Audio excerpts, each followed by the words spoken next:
So sir ఇప్పుడు అంటే recent టైమ్‌లో విన్నది ఏంటి అనంటే ఈ గోల్డ్ సిల్వర్ 2 ఈక్వల్‌గా పెరుగుతున్నాయి. అవును. సిల్వర్ ఏంటంటే వరస్ట్ కేస్‌లో హైయెస్ట్ ఎంత అనంటే నియర్లీ 7,00,000 వరకి చేరే ఛాన్స్ కూడా ఉంది అన్నారు. అవును. సో నిజంగానే అంత రేంజ్‌కెళ్ళిపోయే అవకాశాలు ఉన్నాయా సార్ సిల్వర్‌కి? బేసికల్‌గా ఇప్పుడు కర్రీ అనుకోండి ఎంతని తయారు చేయొచ్చు. ఎందుకంటే కూరగాయలు ఉన్నాయి కాబట్టి. హ్మ్. కూరగాయలు ఉన్నాయి కాబట్టి నువ్వు కర్రీ తయారు చేస్తున్నావు. కూరగాయలు లేకపోతే నువ్వు చేయలేవు కదా! హ్మ్. సిల్వర్ అనేది మైనింగ్ ద్వారా వచ్చిద్దండి. హ్మ్. మైనింగ్ చాలా డీప్‌కెళ్ళిపోయింది ఇప్పటికే. అవైలబిలిటీ లేదు వరల్డ్ వైడ్‌గా. హ్మ్. కొత్తంగా మైనింగ్స్ వచ్చినా సరే అర్జెంట్‌గా రీప్లేస్ చేయలేవు. అంటే సిల్వర్ షార్టేజ్ ఎక్కువ ఉంది. హ్మ్. ఇప్పుడు సిల్వర్ షార్టేజ్ ఉండి అందరికి ఆ సిల్వర్ కావాలి అనుకోండి రేట్ పెంచి కొనుక్కోవటమే అంతే. హ్మ్. బట్ మీరు అనుకున్నట్టు 7 లక్షలు తొందరలో వచ్చిద్దో రాదో నాకు తెలీదు గానీ ప్రస్తుతానికైతే ఈ ఈ ర్యాలీలో అది 2,00,000 వరకు వెళ్ళింది ఇండియాలో కొన్ని ప్లేసుల్లో. అవును. అట్లీస్ట్ వరల్డ్ వైడ్‌గా అయితే 1,50,000కి వెళ్ళింది. హ్మ్. మళ్ళీ ఇప్పుడు 1,50,000కి డ్రాప్ అయింది అంతే. అవును. అందుకని పెరగడం తగ్గటం మామూలు విషయమే. అంటే గుర్తుపెట్టుకోండి ఈ సంవత్సరం సిల్వర్ ఆల్మోస్ట్ 60% ర్యాలీ జరిగింది. హ్మ్. టూ మచ్ అది. అవును. ఎప్పుడైనా టూ మచ్ జరిగినప్పుడు నెక్స్ట్ ఏం జరిగిద్దంటే అది టూ మచ్ 20-30% పడొచ్చు లేదా డౌన్ అవ్వచ్చు. ఆగొచ్చండి. హ్మ్. అందుకని నెక్స్ట్ 1 ఆర్ 2 ఇయర్స్ వరకు మళ్ళీ 1,50,000 దగ్గర నుంచి పైకెళ్ళే ఛాన్సే ఉంది తప్ప కిందకొచ్చే ఛాన్స్ తక్కువ. కిందకొచ్చే ఛాన్స్. గోల్డ్ కూడా 1,10,000 దగ్గర ఆగే ఛాన్స్ ఉంది. అక్కడి నుంచి పెరిగే ఛాన్స్ తప్ప కింద పడే ఛాన్స్ లేదు. హ్మ్. ఇంకా వోలటిలిటీ అంటావా ఎవ్రీ మంత్ అది ప్లస్ ఆర్ మైనస్ 2-3% అయితే ఊగిద్ది. ఇంత ముందులా సైలెంట్‌గా ఉండవు ఇవి. హ్మ్. సో సార్ ఇప్పుడు మీరు మాట్లాడిన దాంట్లో నాకున్న చిన్న డౌట్ ఏంటి అనంటే ఇప్పుడు మీరన్నట్టు reserve bank 870 tons of gold పెట్టుకున్నారు. అవును. సో ఈ గోల్డ్ మొత్తాన్ని ఏం చేస్తారు? రైట్. ఇది కరెన్సీలాగా వాడతారు. సపోజ్ ఏదైనా క్రైసిస్ వచ్చింది ఇండియాకి.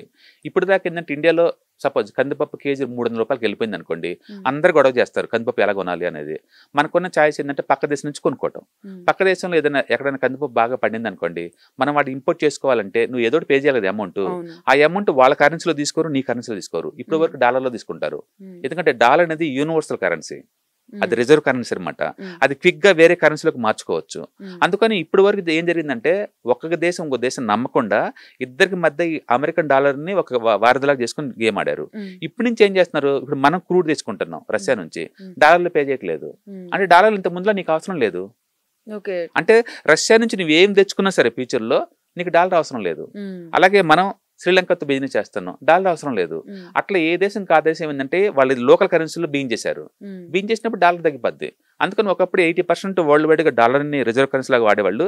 ఇప్పుడు 52% డ్రాప్ అయింది అది. హ్మ్. అంటే తొందరలో అది బిలో 50కి వచ్చేస్తది. హ్మ్. దాని మీనింగ్ ఏందంటే డాలర్‌కి ఆల్టర్‌నేటివ్‌గా లోకల్ కరెన్సీలో ట్రేడ్ చేసుకుంటున్నారు. లేదు అంటే గోల్డ్ ఫ్యూచర్‌లో గోల్డ్ బేస్డ్ కరెన్సీ రావచ్చు. హ్మ్. బ్రిక్ కంట్రీస్ మొత్తం కూడా గోల్డ్ బ్యాక్డ్ కరెన్సీ తేడానికి ప్లాన్ చేస్తున్నాయి. ఓకే. అందుకని సీరియస్‌గా డాలర్‌ని వాడటం అనేది తగ్గిపోతుందన్నమాట రాను రాను. హ్మ్. అందుకని ఇప్పుడు దాకా మనం ఏదైనా ఇంపోర్ట్ చేసుకోవాలంటే అర్జెంట్ బేసిస్ మీద అవతలోళ్ళకి డాలర్‌లు పే చేసేవాళ్ళు. ఇప్పుడు డాలర్ అవసరం లేకుండా వాళ్ళ లోకల్ కరెన్సీలో చేసుకుంటున్నారన్నమాట. ఓకే. అందుకని ముందు రోజుల్లో ఇంత ముందులాగా డాలర్ వల్ల ఉపయోగం ఉంటది అంటే లేకపోవచ్చు. హ్మ్. ఎందుకంటే ఈ ట్రంప్ చేసిన పనికి ప్రపంచవ్యాప్తంగా అమెరికా మీద వాళ్ళు వాడే డాలర్ మీద విరక్తి పుట్టింది. హ్మ్. ఆల్టర్నేటివ్ కోసం చూస్తా ఉన్నారు. ఎగ్జాంపుల్ మనమే చూడండి. మొన్నటి వరకు గల్ఫ్ కంట్రీస్ నుంచి ఆయిల్ తెచ్చాము. హ్మ్. అచ్చం డాలర్‌లో పే చేసేవాళ్ళం. ఇప్పుడు మొత్తం ఆయిల్ రష్యా నుంచి తెచ్చుకుంటున్నాము. డాలర్‌లో కాదు. వాళ్ళ కరెన్సీలో పే వాళ్ళ చేసుకుంటున్నాం. కరెన్సీ. నెక్స్ట్ మన యూరియా మొత్తం కూడా ఇంపోర్ట్స్ మొత్తం అక్కడే ఫ్యాక్టరీ కట్టి తెచ్చుకోవడానికి ప్లాన్ చేస్తున్నారు. హ్మ్. నెక్స్ట్ అగ్రికల్చర్ ఇంపోర్ట్స్ కూడా రష్యా నుంచి రాబోతున్నాయి. హ్మ్. వాటికి డాలర్ అవసరం లేదు. అలాగే ఆయుధాలు కూడా ఎక్కువ వాళ్ళతోనే మన టైప్ అయింది. వాటికి డాలర్ అవసరం లేదు. అంటే ఇండియా మెజారిటీ ఇంపోర్ట్స్ మొత్తాన్ని నువ్వు రీప్లేస్ చేస్తున్నావు కదా! అవును. చేసినప్పుడు మన దేశం వేరే దేశాలతో చేసినప్పుడు డాలర్ వచ్చిందనుకోండి. ఈ డాలర్ నువ్వేం చేయాలి ఇంకా? నాకు అవసరం లేదు కదా ఇప్పుడు. అవసరం లేదు. గోల్డ్‌గా మార్చుకుంటావు. హ్మ్. మార్చితే ఏమవుద్ది? ఇయర్లీ 10-12% పెరుగుతుంది కదా హ్మ్. ఆస్తులు. అట్లా ప్రతి సెంట్రల్ బ్యాంక్ కూడా వాళ్ళ దగ్గర మిగిలిపోయిన డబ్బుల్ని డాలర్ బదులు ఇప్పుడు దాకా డాలర్‌లో స్టోర్ చేశారు. హ్మ్. డాలర్ బదులు గోల్డ్‌లో స్టోర్ చేయడం బిగించేశారు. హ్మ్. అట్లా వరల్డ్ వైడ్‌గా అందరూ డాలర్ నాకు ఇంత ముందులాగా అవసరం లేదు అనుకుంటే నెక్స్ట్ ఏం చేయాలి వాళ్ళు? హ్మ్. Alternative gold. గోల్డే అంటే తీసుకుంటారు. దాని మీనింగ్ అంటే కరెన్సీ మీద నమ్మకం పోయింది. హ్మ్. గోల్డ్ మీద నమ్మకం ఉంది. అందుకే గోల్డ్‌ని చేసుకున్నారు. ఎందుకంటే గోల్డ్‌లో చరిత్ర పుట్టిన కాంచి ఇప్పటిదాకా ఎన్ని యుద్ధాలు జరిగినా నిలబడింది కదా! అవును. గోల్డ్‌కి ఒక స్టేటస్ ఉంది కదా! హ్మ్. అందుకని గోల్డ్ యూనివర్సల్ కరెన్సీ అది. కరెన్సీ. అందుకని డాలర్‌కి ఆల్టర్నేటివ్‌గా ఏం ఎదుగుతుంది ఇప్పుడు అంటే గోల్డ్. గోల్డ్ యాజ్ ఎ కరెన్సీలాగా ఎదుగుతుంది. హ్మ్. అంటే వరల్డ్ వైడ్‌గా ఉన్న అన్సర్టనిటీకి ఆన్సర్ ఏందంటే సెంట్రల్ బ్యాంక్ దగ్గర ఉంది ఏందంటే గోల్డ్. హ్మ్. రేపొద్దున డాలర్ కూడా ఇంకా డ్రాప్ అయితే పరిస్థితి ఏంది అన్న థాట్ వాళ్ళకి వచ్చింది. కాబట్టి గోల్డ్‌లోకి మార్చుకుంటున్నారు. అందుకని ఇది సెంట్రల్ బ్యాంక్ యొక్క స్ట్రాటజీస్ ఇవి. హ్మ్. అది జస్ట్ స్పెక్యులేషన్ కాదు. వాళ్ళు they are looking seriously alternate to the dollars అనమాట. హ్మ్. అందుకని వాళ్ళు కొంట మెయిన్ చేశారు. హ్మ్. అదర్వైజ్ వాళ్ళు ఏం చేసుకుంటారు గోల్డ్ అంటే ఏం చేసుకోరు. హ్మ్. ఒకప్పుడు డాలర్‌తో బాగా నీడ్ ఉండేది. ఇప్పటికి అవసరం లేదు. రెండోది మనం మేక్ ఇన్ ఇండియా తయారు చేస్తున్నాం. హ్మ్. మనం వేరే వాళ్ళకి పంపించి ఇంకా ఎక్కువ డాలర్ సంపాదించబోతున్నాం. హ్మ్. మనకి ఇంక డాలర్ ఏం అవసరం? మనమే ఎక్కువ సంపాదించబోతున్నాం కదా, ఉమ్, ఇంపోర్ట్స్ తగ్గినాయి కదా మనకి. ఉమ్, అందుకని మనకు డాలర్ ఇంత ముందంత అవసరం ఉండకపోవచ్చు ఫ్యూచర్లో. ఉండకపోవచ్చు. కాబట్టి మనం గోల్డ్గా మారుస్తున్నాం. ఇండియా తక్కువ కొన్నదండి, చైనా వాళ్ళు అయితే టూ మచ్ కొంటున్నారు. చైనా వాళ్ళు, టర్కీ వాళ్ళు, పోలాండ్ వాళ్ళు, ఒకటేంటి బ్రిక్ కంట్రీస్ మొత్తం కూడా ఉమ్, టన్నులు కొంటున్నారు.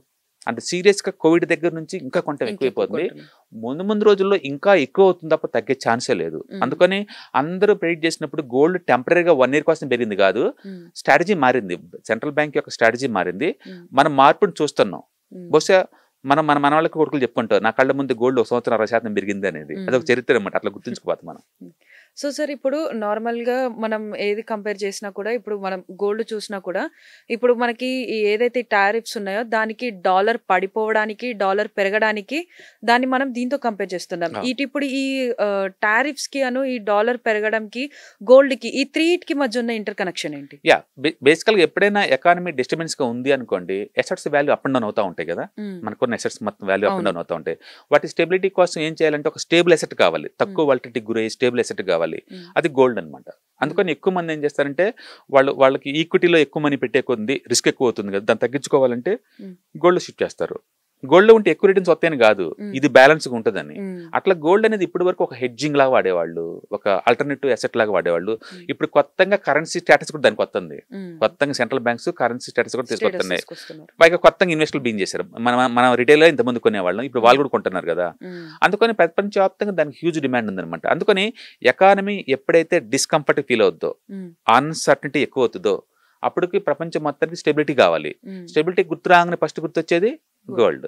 వెంటనే వాళ్ళ అసెట్స్ మొత్తాన్ని గోల్డ్ మార్చి సైలెంట్ కూర్చుంటారు. ఉమ్, ఎప్పుడైతే మిగతా అసెట్స్ మొత్తం స్టేబుల్గా వచ్చిందో, ఉమ్, గోల్డ్తో నాకు అవసరం లేదు, గోల్డ్ మళ్ళీ దీన్ని కరెన్సీ, అమ్మేసేసి పేపర్ కరెన్సీ. మళ్ళీ ఆ కరెన్సీలో పెడతారు. సో కరెన్సీ షిఫ్టింగ్ అటు ఇటు అంతే. ఉమ్, అందుకని అన్సర్టనిటీ నథింగ్ బట్ డిస్టర్బెన్స్ అంతే. ఓకే. ఒక ఎసెట్ డిస్టర్బెన్స్ అయిందంటే ఇంకో ఎసెట్లు మూవ్ అవుతాయి. అది ఉమ్, గోల్డ్ అన్నమాట.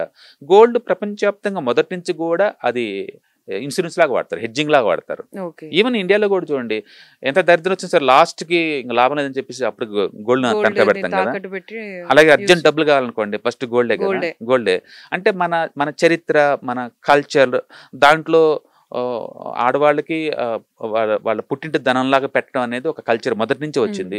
బహుశా మన పూర్వీకుల యొక్క వాళ్ళ సంస్కృతి, వాళ్ళు చాలా తెలివైన వాళ్ళై ఉండొచ్చు. అందుకని వాళ్ళు మొదటి నుంచి ల్యాండ్ మీద, గోల్డ్ మీద ఎక్కువ ఫోకస్ చేశారు. ఇప్పుడు చూడండి, కోకాపేటలో ఎకరం 100 కోట్ల అన్నమాట వరకు. ఇప్పుడు రీసెంట్ గా 170 కోట్లకి వెళ్ళిపోయింది ఎకరం. అంటే భూమి నమ్ముకున్న వాళ్ళు ఎప్పటికీ పాడవరు అనేది మన పూర్వీకులు చెప్పింది కరెక్ట్. అది ఇప్పుడు నిజం. యా, అలాగనే గోల్డ్ అనేది స్త్రీ ధనం, అది అమ్మాయిలకి తరం నుంచి తరం వస్తుంది, అమ్మటానికి వీల్లేదు అన్నట్టు పెట్టుకుంటూ పోయారు. ప్రపంచం మొత్తం మీద 25,000 టన్నులు గోల్డ్ ఉంది ఇండియాలో. 25,000 టన్నులు.